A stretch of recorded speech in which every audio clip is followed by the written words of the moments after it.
श्री रणथंभौर गणपति महाराज की जय। ओम सच्चिदानंद रूपाय विश्वोत्पत्त्यादि हेतवे तापत्रय विनाशाय श्रीकृष्णाय वयं नमः। अथ आश्विन कृष्ण एकादशी व्रत कथा प्रारभ्यते। आश्विन कृष्ण पक्ष की एकादशी का व्रत महात्मा कहते हैं।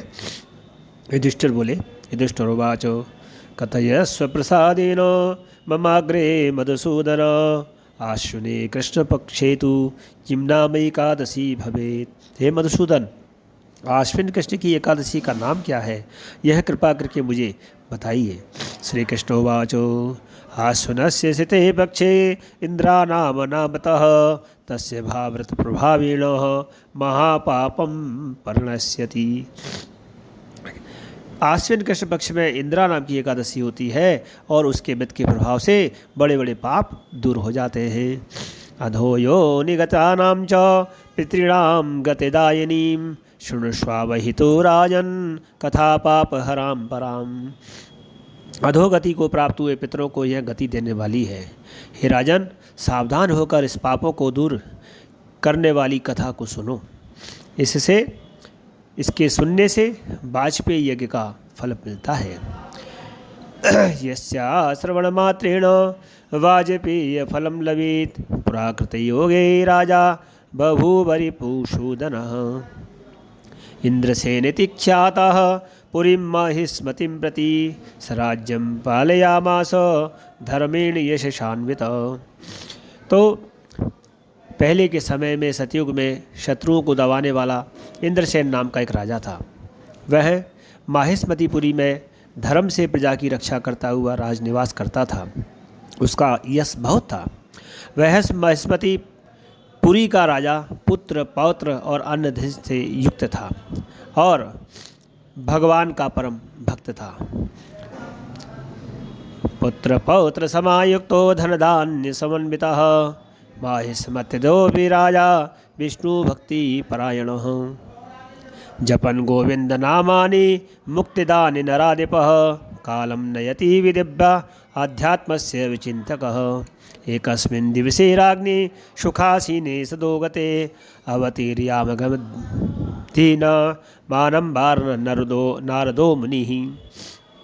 तो वह महिष्मतीपुरी का राजा भगवान का परम भक्त, वह राजा मुक्ति को देने वाले गोविंद के नामों को सदैव जपता रहता था।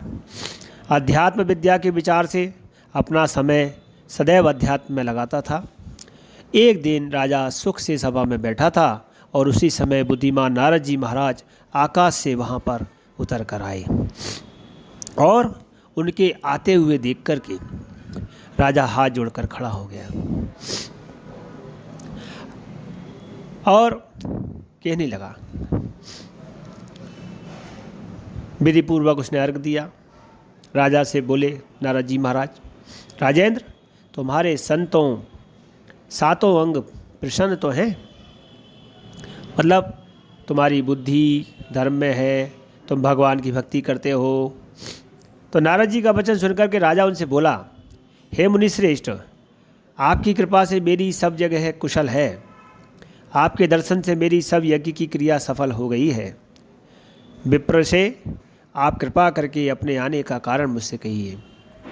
राजा के इस वचन को सुनकर नारद जी बोले, हे राजा शार्दूल, मेरे आश्चर्ययुक्त वचन को सुनिए। हे पुरुषोत्तम, मैं ब्रह्मलोक से यमलोक में गया और यमराज ने भक्ति से मेरा पूजन किया। सुंदर आसन पर बिठाकर धर्मात्मा सत्यवादी यमराज की मैंने प्रशंसा की। बहुत पुण्य करने वाले आपके पिता व्रत में विघ्न के कारण यमराज की सभा में रहते हैं, उनको मैंने देखा है।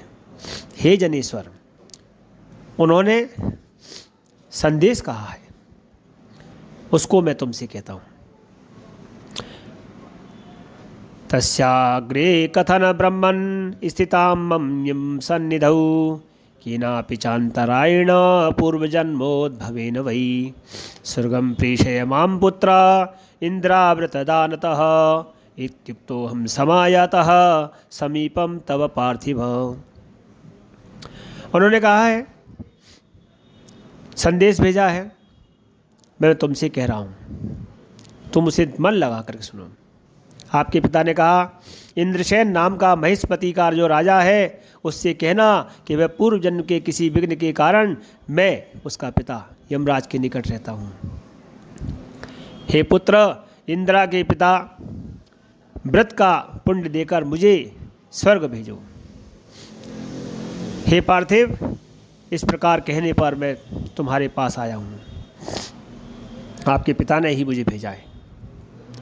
हे राजन, पिता को स्वर्ग भेजने के लिए इंदिरा का व्रत करो। इस व्रत के प्रभाव से तुम्हारे पिता स्वर्ग को चले जाएंगे।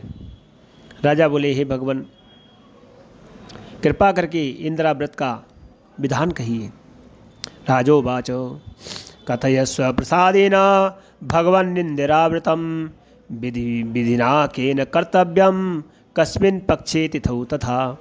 नारद उवाच, किस विधि से करें, किस तिथि से करें, कैसे करना चाहिए? नारद जी कहते हैं कि शृणु राजन्नहं वक्ष्मि व्रतस्यास्य विधिं शुभाम् आसुनस्य सितया पक्षे दशमी दिवसे शुभे प्रातः स्नानं प्रकृत श्रद्धायुक्तेन ते तथा ततो मध्याह्न समये स्नानं कृत्वा बहिर्जले पितॄणां प्रीतये श्राद्धं कुर्यात् श्राद्धं समन्वितः एकभुक्तं ततः कृत्वा रात्रौ भूमं सहित च प्रभाते विमले जाते प्राप्ते च एकादशी दिने मुख प्रक्षालं कुर्याद दंतधावन पूर्वकम्।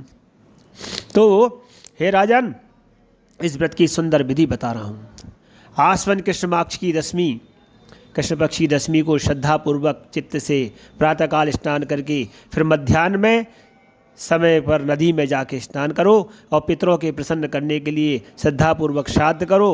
एक बार भोजन करो, रात में भूमि पर शयन करो। प्रातःकाल होने पर एकादशी को दातुन को ला करके मुख धो और फिर भक्ति भाव से उपवास के नियमों को ग्रहण करो और प्रतिज्ञा करो कि आज मैं सब भागों को छोड़कर भोजन नहीं करूँगा तथा कल मैं भोजन करूँगा।